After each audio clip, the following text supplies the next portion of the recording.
प्रिय साथियों, प्रिय मित्रों, आत्मिक आदर, आभार, अभिवादन, नमस्कार। मैं गुलेंद्र पटेल काशी हिंदू विश्वविद्यालय में बीए तृतीय वर्ष का छात्र हूं। आज दृष्टिबाधित एवं दिव्यांग विद्यार्थी साथियों के लिए कबीर काव्य का अध्ययन करने जा रहा हूं।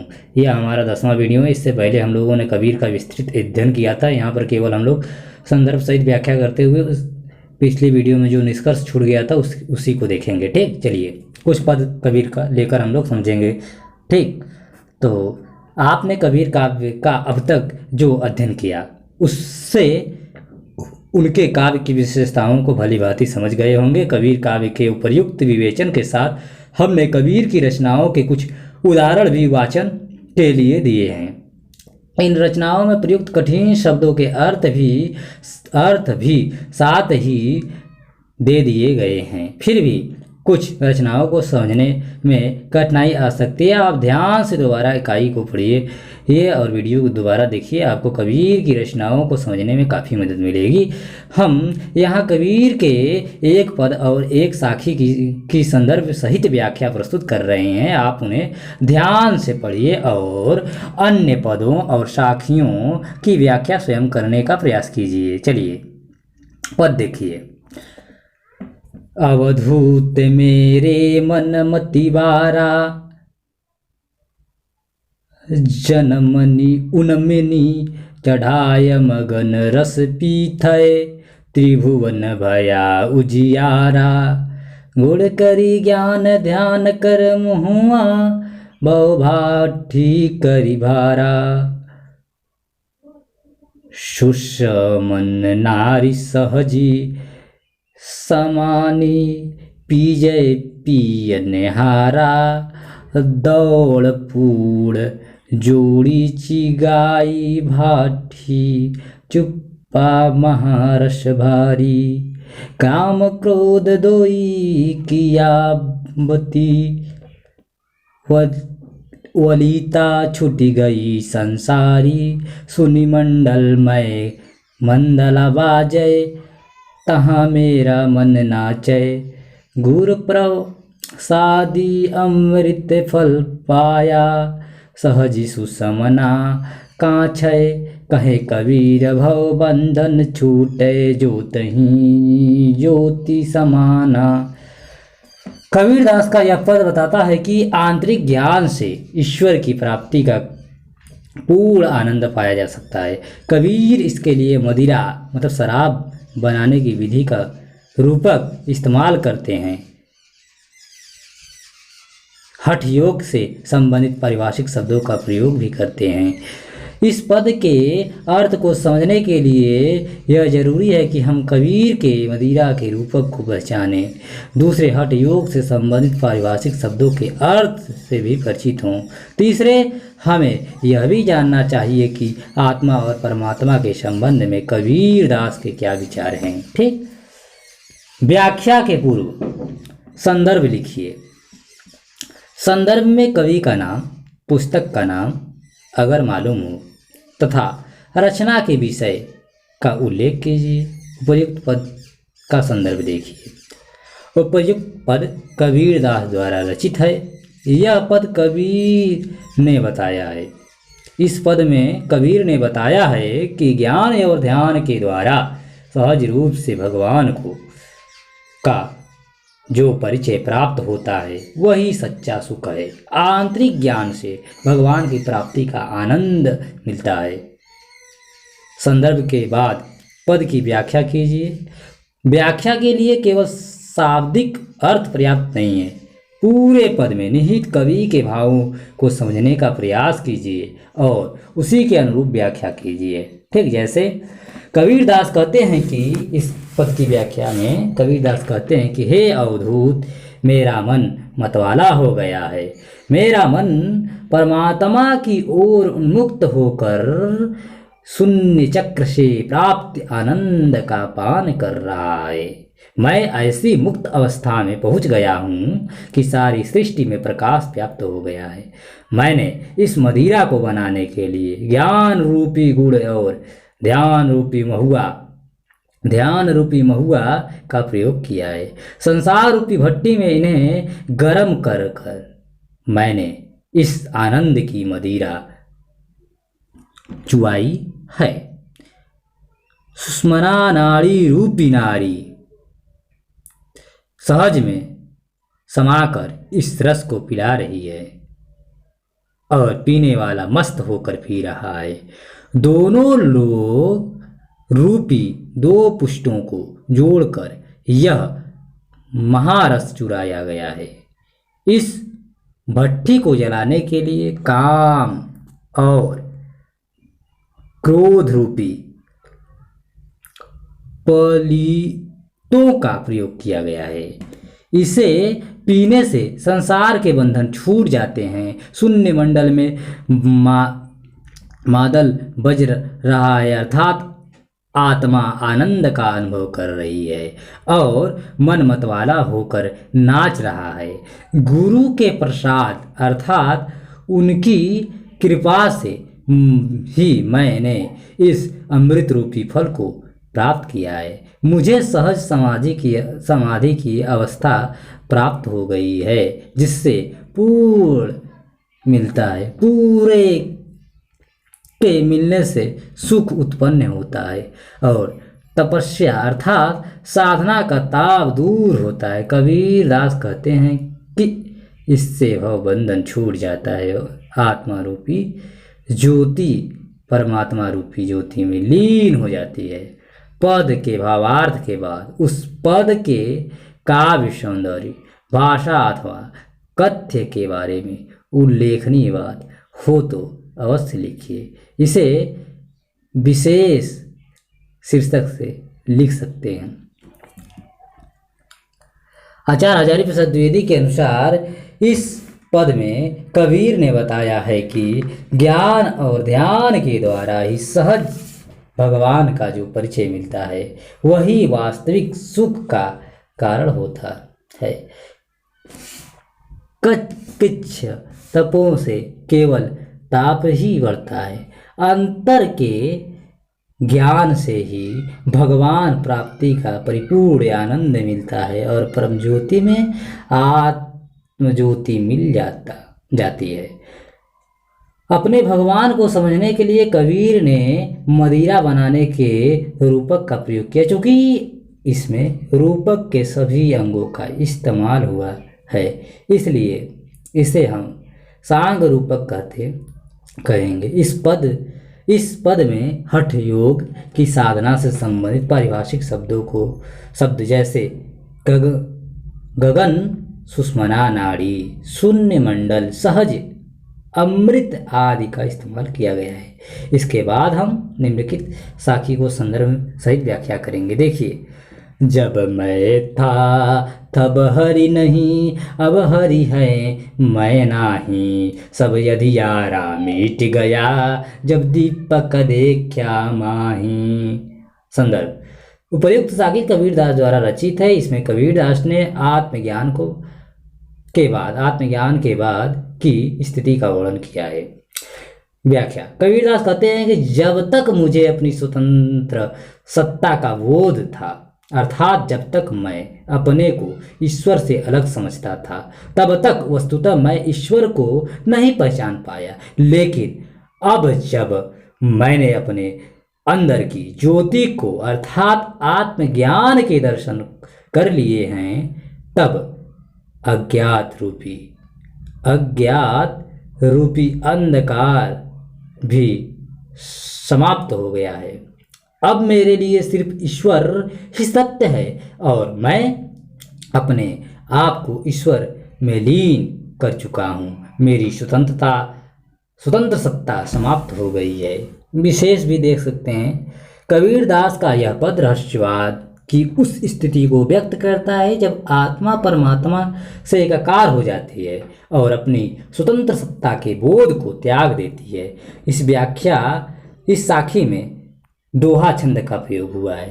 अब हम आपको अभ्यास के लिए एक पद और एक साखी दे रहे हैं। आप स्वयं व्याख्या करने का प्रयास कीजिए। अपने उत्तरों को इकाई के अंत में दिए गए उत्तरों से मिलाइए। आप अपने उत्तर और इकाई में दिए गए उत्तर के भावार्थ को मिलाइए, न कि भाषा को। ठीक, केवल भावार्थ देखिए कि आपकी भावार्थ जो आप लिखे हैं वो क्या मिल रहा है इस उत्तर से। ठीक, देखिए, संतो भाई आए ज्ञान किया धीरे, ब्रह्म की ताटी सय उड़ाई माया रहे न बाधीरे, हित छत की द्वय धुनी गिरानी, मोह बलिड़ा टूटा। ठीक, मोह का बल्ली टूटा। तीर्णाता छानी परिधर, ऊपर कुबही का भांडा फूटा, जोग जुगती करी संतो बांधी, निरचु चवै न पाड़ी, कूड़ा कपट काया का निस्साया, रही हरि की गति जब जाड़ी आधी पीछे, जो लय जल बूढ़ा प्रेम हरिजन भी ना, कहे कबीर भान प्रकटे, उदित भया तम सीना। अर्थात यदि आपको इसका ठीक से दार्शनिक पक्ष, रसवादी पक्ष देखना है तो आप हमारे नए वीडियो को देखिएगा, कबीर वांग्मय, कबीर साहित्य को। ठीक, साखी सफेद रमैनी का विस्तृत चर्चा किया गया है, पूरा संपूर्ण कबीर को वहाँ पर अध्ययन 1 घंटे में किया गया है, 1.5 घंटे में। ठीक, साखी का एक और पद देखिए, यहू तन जालो मसी करो, यहू तन जला लो मसी करो, लिखो राम की नाऊं, लेखड़ी करूं करंग की, लिख लिखी राम पढ़ाऊं। इसका भी व्याख्या हम लोगों ने नए वीडियो में किया हुआ है। ठीक, सारांश देखिए, कबीर दास जाति के जुलाहा थे और मुसलमान परिवार में उनका पालन पोषण हुआ था। वे अशिक्षित थे, परंतु जीवन के अनुभवों से उन्होंने बहुत कुछ सीखा था। उनके रचे पदों को उनके शिष्यों ने संकलित किया, उन्हें बीजक कहा गया। बीजक के 3 भाग हैं, साखी, शबद, रमैनी। ठीक, अब रमैनी को कबीर पंथियों का वेद भी कहा जाता है। अब आप कबीर के रचना व्यक्तित्व का परिचय दे सकते हैं। कबीर निर्गुण ईश्वर में विश्वास करते थे। उन्होंने अवतारवाद का खंडन किया और पुस्तकी ज्ञान शास्त्र को सर्वोपरि नहीं माना। अब आप कबीर के विचारों की व्याख्या कर सकते हैं। कबीर दास धार्मिक कर्मकांडों को और मिथ्याचारों में विश्वास नहीं करते थे। उन्होंने हिंदुओं और मुसलमानों दोनों के धर्म से संबंधित मिथ्याचारों की कड़ी आलोचना की। कबीर दास वर्ण व्यवस्था और जाति प्रथा के भी विरुद्ध थे। वे सांप्रदायिक भेदभाव को भी उचित नहीं समझते थे। नारी संबंधित उनका दृष्टिकोण परंपरागत था। अब आप कबीर के काव्य मतलब कबीर काव्य के सामाजिक पक्ष की विशेषताएं बता सकते हैं अगर नवा वीडियो आप देखें तो। कबीर मूलतः भक्त थे। वे ईश्वर के प्रति गहरी अनुरक्ति को ही भक्ति के लिए पर्याप्त समझते थे। राम का नाम ही उनके भक्ति का मूल मंत्र है। यह मूल मंत्र उन्हें गुरु से मिला है, इसलिए उनके यहाँ गुरु का विशेष स्थान है। अब आप कबीर की भक्ति भावना का वर्णन कर सकते हैं अगर नए वीडियो को देखें तब। ठीक, कबीर रसवादी कवि थे। उनका रसवाद भावात्मक भी है और सदात्मक भी है। कबीर ने हठ योग की साधना का भी काव्य में इस्तेमाल किया है।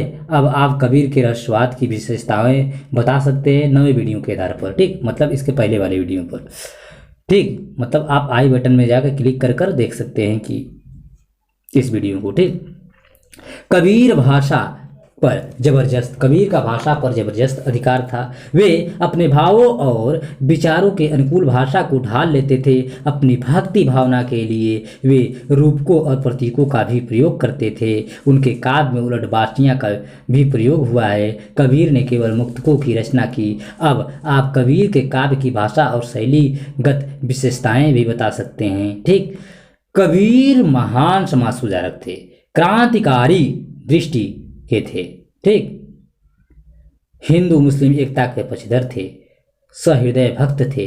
उनके काव्य का महत्व आज भी कम नहीं हुआ है। सांप्रदायिकता और जाति प्रथा के विरुद्ध संघर्ष में हमें कबीर जैसे व्यक्तित्व की आवश्यकता है। अब आप कबीर काव्य के महत्व और प्रासंगिकता का विवेचन भी कर सकते हैं नवे वीडियो के आधार पर। ठीक, मतलब इसके पूर्व वीडियो वाले। चलिए कुछ शब्दावलियाँ देख लीजिए, महत्वपूर्ण शब्दावलियाँ जिसका अर्थ है यहाँ पर दिया गया है। दंत कथा, किसी व्यक्ति, स्थान आदि के बारे में जनता में प्रचलित कहानी। दंत कथाओं वास्तविक होने का कोई प्रमाण नहीं, इसलिए किंवदंती कहा जाता है। ठीक, जुलाहा, कपड़ा बुनने वालों को जुलाहा कहा जाता है। जुलाहों का बड़ा हिस्सा मुसलमान है। ठीक, बहुश्रुत, जिसने अनेक ग्रंथों या और ज्ञान की बातें सुनी हो। ठीक, कतेब, किताब कबीर साहब का अर्थ कुरान से है। ठीक, मतलब यज्ञोपवीत संस्कार अर्थात यज्ञोपवीत का अर्थ है यहाँ पर है यज्ञ द्वारा संस्कारित किया हुआ उपवीत मतलब जनेऊ।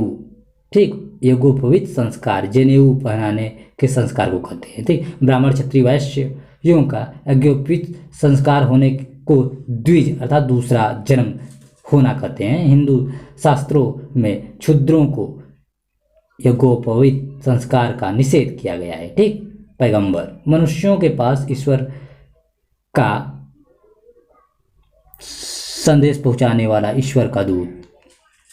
अजर, जर रहित अर्थात जो हमेशा जवान रहे। यहाँ पर ब्रह्म से तात्पर्य है जो न जवान होता है न वृद्ध। ठीक, अनहद, नाद, हठ योग के द्वारा कुंडली जब जागृत होकर ऊपर उठती है तो उससे स्फोट होता है, उसे नाद कहते हैं। नाद अखिल ब्रह्मांड में व्याप्त अनाहत मतलब अनहत नाद का व्यष्टि रूप है, अर्थात जो व्यष्टि रूप में नाद है वही पूर्ण सृष्टि में अनाहत नाद के रूप में परिव्याप्त है। लंबा चौड़ा या विस्तृत, एकात्मकता, अभिन्नता या एक होने का भाव। वाग्वीर, बातों का धनी, जो बहुत बढ़ चढ़ कर बोलता हो। ठीक, दया वानल मतलब वायानल।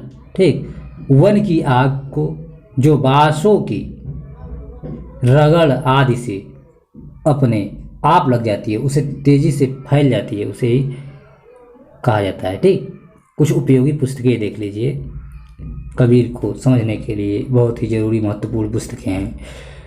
पंडित आचार्य रामचंद्र शुक्ल। ठीक, आचार्य रामचंद्र को हिंदी साहित्य का इतिहास, कागजी नागरी पचौड़ी सभा द्वारा। श्याम सुंदर दास का कबीर ग्रंथावली देख सकते हैं।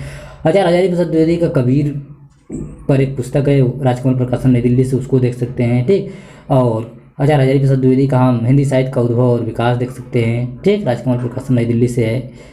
आचार्य हजारी प्रसाद द्विवेदी की हिंदी साहित्य की भूमिका देख सकते हैं, राजकमल प्रकाशन। और विश्वनाथ प्रसाद मिश्र के हम हिंदी साहित्य का अतीत देख सकते हैं, भाग नंबर 1, वाणी प्रकाशन नई दिल्ली से है। परशुराम चतुर्वेदी की पुस्तक कबीर साहित्य चिंतामणि भंडारी इलाहाबाद से प्रकाशित है, उसको देख सकते हैं। ठीक, और संपादक विजयेंद्र का कबीर देख सकते हैं।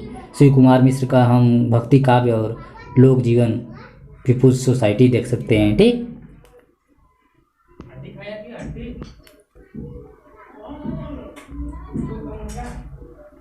अब हम लोग प्यारे साथियों आ गए हैं जायसी काव्य।